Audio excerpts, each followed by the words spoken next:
If you found out your entire identity was a lie constructed by the person you hate most, would you thank them for the protection? Or curse them for the theft? Most people want the truth until they actually taste it, failing to realize that some secrets aren't kept to hide a sin, but to bury a trauma that would otherwise consume everyone it touches. My mother was the villain in every story we told, a woman whose heart seemed made of dry stone. But we never asked why she stopped feeling. We just waited for her to die so we could finally breathe. The gathering was a solemn event, filled with acquaintances who spoke of Margaret's reserve as if it were a notable characteristic. I stood at the front of the venue, observing my younger siblings, Leo and Sarah, mourn a woman they felt distant from. The air was filled with the scent of lilies and a sense of quiet tension, a significant atmosphere that had been present in our lives for some time.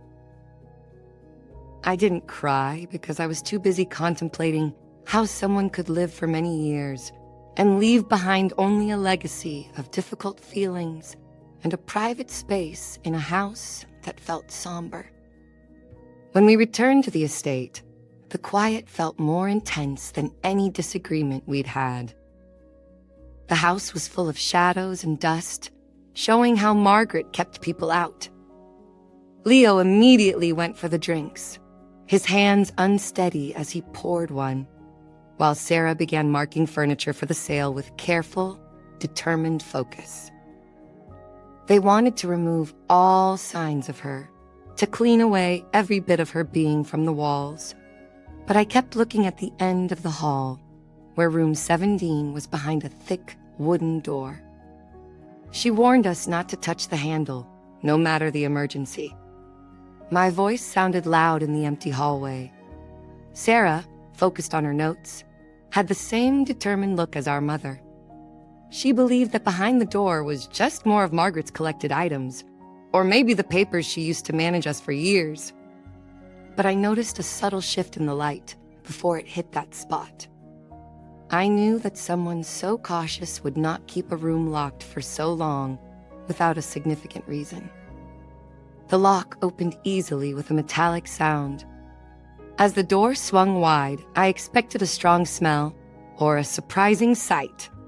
But instead, I was met with the scent of old paper and clean air. The room was neatly organized, filled with cabinets and stacks of letters that reached toward the ceiling. There were no windows, just a single desk lamp that cast a bright glow over a life we were never permitted to see. My hands trembled a little as I looked at the first folder. Inside were papers with unfamiliar names, not information about spending or problems. The labels on these papers were from a different nation, making me question what I knew. It seemed like things changed, and I understood that my view was not what I had believed. Leo entered his face, flushed from the drink, ready to comment on whatever item I had found in our mother's hidden room. I handed him the old document without a word. Watching his expression change as he read the names of parents who weren't Margaret and a father who wasn't the man whose portrait hung in the study. He gripped the edge of the desk tightly, asking what kind of unusual plan she had made. We weren't just her children. We were her subjects. Parts of a larger design she had managed to complete to achieve a goal we couldn't fully understand. In a supply cabinet, I found records all concerning a former colleague, whose history caused unease, but I did not fully understand why they were not filed as completed. They were documented with a detailed account that differed from the usual professional exchanges I had with the manager who supervised our team. She was not distant due to a lack of engagement. She was distant because she was focused on managing a process she had established to protect our projects. Every suggestion she made, every procedure she implemented, was a step in a plan designed to ensure compliance with company policy. I watched her look at the photos of the building and felt a sense of relief as I realized she had given us a new perspective because the old one was unclear. Sarah arrived and seemed very upset when she realized the person she disliked was the one who had always helped her. We sat on the floor of the meeting room, surrounded by the records of a long project to support people. Stop transcription here. Margaret discussed the difficulties and expenses related to keeping everyone secure during outdoor events. Her main concern was our safety, even if it meant personal discomfort or not showing outward kindness. This was so that the children of a person with differing views would be protected. She allowed us to feel negatively about her, as this emotional distance stopped us from looking at our own histories. Showing us affection would have meant she could not be as watchful, and she felt that a break in her watchfulness could have resulted in serious trouble for us. As the day ended and shadows grew long, we understood our findings. For 20 years, we had discussed her lack of engagement, unaware that she had worked hard to support us. Leo wanted to organize the documents and accept the woman we knew was the only one we had. But Sarah was already looking at the next report, her eyes focused on a new resolve to understand the situation she had previously overlooked.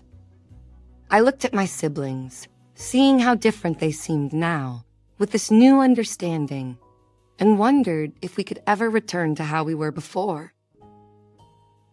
The person who had caused problems was no longer here, but the truth they had protected was now ours to manage. If we told the truth, we would lose our reputations, our comfort, and our peace. But if we remained quiet, we would be part of the long-held secret. Every decision felt like a disloyalty to either the person who helped us or the truth we deserved to know. "We must decide now," I stated, my voice echoing with a steady resolve that reminded me of my mother. Do we continue the life she established for us, or do we embrace the future she was concerned about for us? Leo looked at the papers, then at the exit, his expression showing doubt and growing frustration with the responsibility she had left.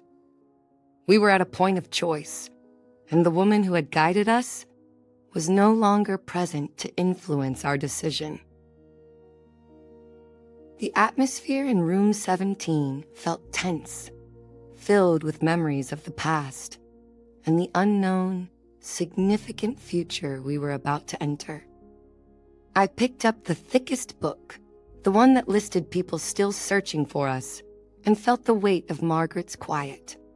She had been a guard, but also the only thing protecting us from a consequence much harsher than her sternness. My thumb touched a picture of her when she was young, her eyes bright with a spirit I had never witnessed before life changed her and made her a protector.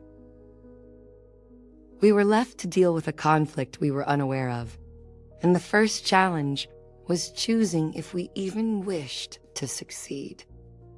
Leo picked up the book. He scanned a list of names that caused him concern.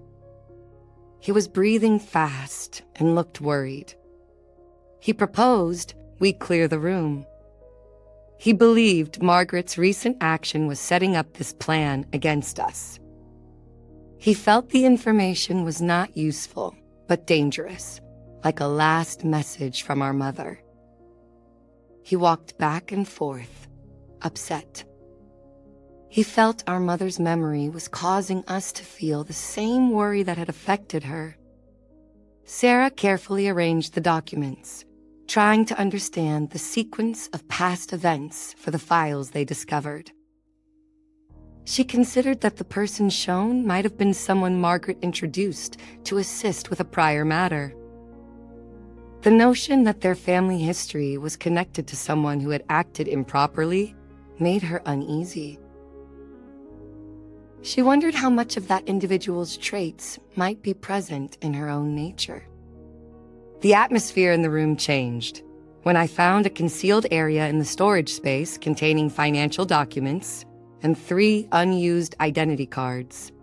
Margaret had been preparing supplies for 3 individuals not formally listed. Her thorough work was impressive and highlighted the importance of each action to our present situation. I then realized her calm demeanor demonstrated continuous attention, which meant she did not pause. I explained that accepting this payment and these individuals would affect years of work. My tone was calm in the quiet room. Leo pointed to the documents and said that because we were not part of the project, the people in the agreement were not relevant. He wanted the money. Sarah, however, mentioned that the money could create issues since it came from the same origins as our father's past business activities. We found ourselves in a situation where old concerns connected to our father's business were surfacing again. We spent the next 6 hours intensely researching. We found letters showing that Margaret had been making payments to local officials for many years to keep our information private.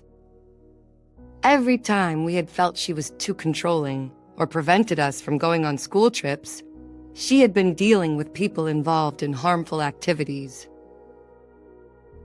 The parent we had often criticized was actually taking significant risks daily just to protect our simple lives.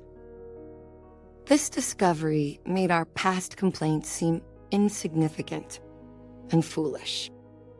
A loud knock on the door made us freeze in fear. The quiet house suddenly felt very empty. We looked at each other, realizing the same thing. Had the safety disappeared the moment Margaret passed away? I went to the window and looked through the thick curtains. A black car was stopped in the driveway, its lights shining through the fog like watchful eyes. We were not just sad about losing a mother. We might have been expecting someone who had waited a long time for the protection to be gone.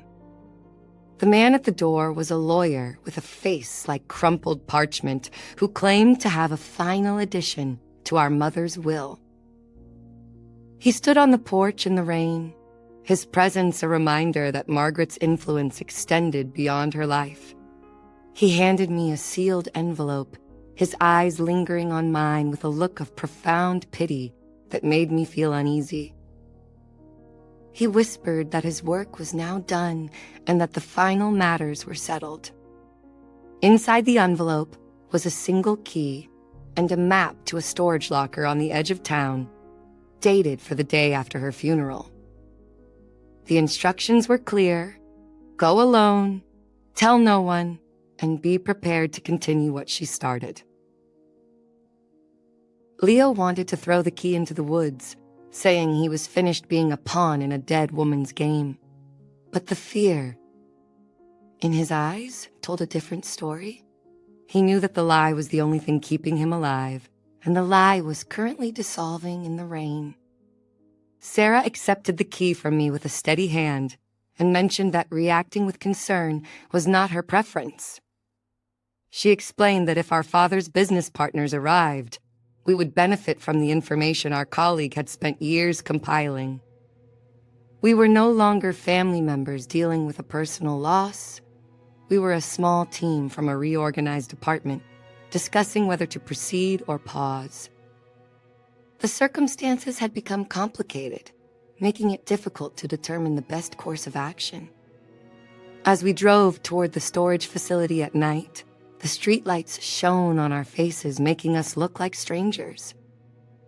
I looked at Leo in the rearview mirror and saw his apprehension, and at Sarah, who possessed our mother's strong will.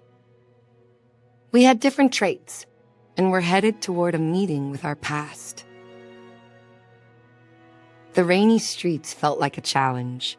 Every passing car felt like a distraction in the situation Margaret had started before we were born. The storage room was in a quiet area of the building where the lighting was dim. When the metal door opened, my light showed not more files, but server racks and a cooling fan. Margaret had been keeping digital records, not paper, which contained important information. She was not just a parent protecting her family, but an employee who had gathered information to help ensure her children's security. Sarah went to the server room and saw the flashing lights. She realized this was a last option their manager had put in place to protect work from interruptions. However, this protection needed constant attention and care of confidential details they were now responsible for.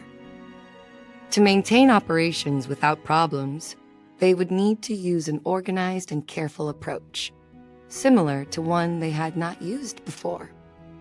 Sarah quietly advised that stopping progress would be unsustainable. She also mentioned that moving forward would present challenges but could result in a positive outcome. Leo urged her to depart and disregard their findings. However, I noted Sarah's look, reminiscent of when Margaret had restricted their evening activities. A shift was happening. The person facing difficulties was now strategizing, and the cycle of concealed information was poised to impact others. We stood in that quiet room, the air smelling of cleaning supplies, and recent work facing an important decision about our project. Do we continue with our original plan, or do we adapt our approach to meet new requirements? The best course of action was not immediately obvious, presenting several possible outcomes. We were the team from Room 17, and the shared understanding was finally evident.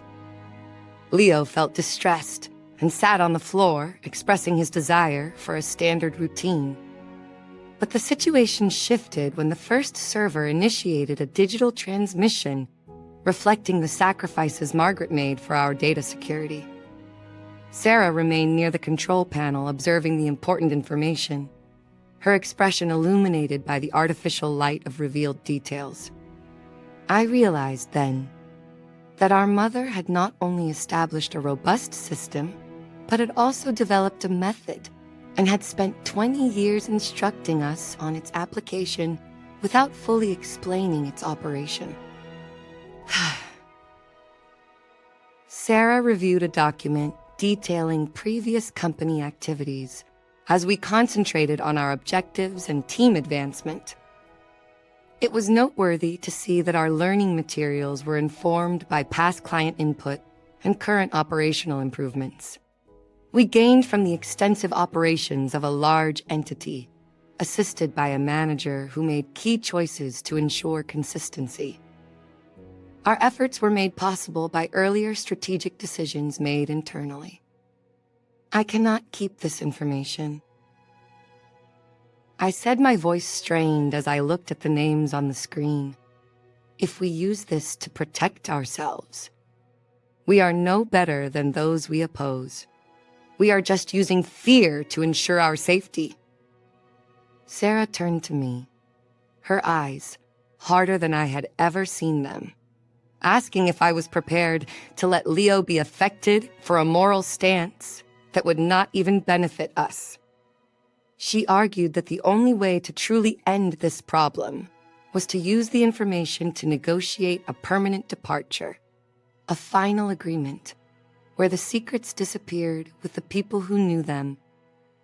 She was willing to become the protector one last time to ensure we were the last people to carry the burden of Room 17.